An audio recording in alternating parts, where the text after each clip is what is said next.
Hey everybody, thanks for checking out the channel. Today we're going to reveal our top 3 pollinator plants in our meadow during the summertime. This is a 4-year meadow and it's starting to get to the point where it's peaking. So stick around as we reveal our top 3 best pollinator plants.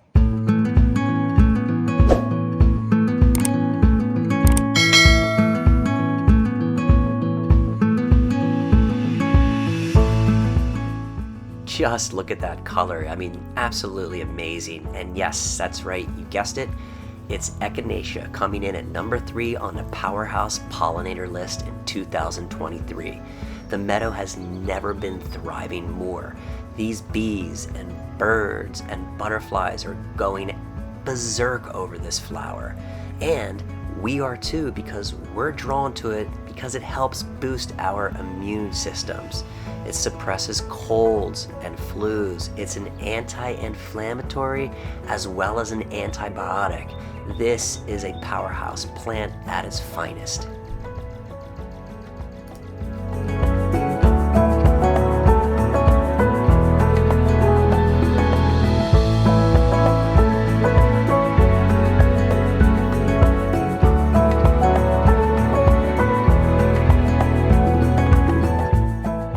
Check out that contrast. Amazing. Yes, wild bergamot, Monarda fistulosa, is so strong this season. For whatever reason, this is the season for Monarda, and it is drawing in a tremendous amount of bumblebees and sweat bees and insects.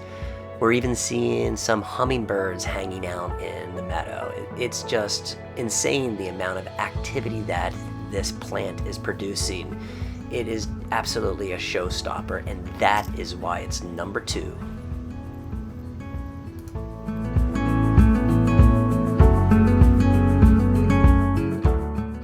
And the moment we've all been waiting for, that's right, mountain mint Pycnanthemum muticum is number 1, hands down, no questions asked, probably in everybody's pollinator garden, because it just attracts an insane amount of different types of insects.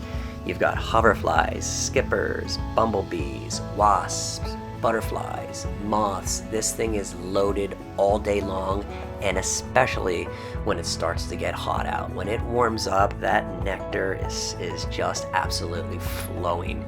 They go crazy over this stuff. We love it too, because you get to snip a couple of those leaves and put it in your iced tea, and you've got some mint iced tea. And that's why it's number 1 on our pollinator powerhouse plant list. We hope you enjoyed our video. Thank you for watching.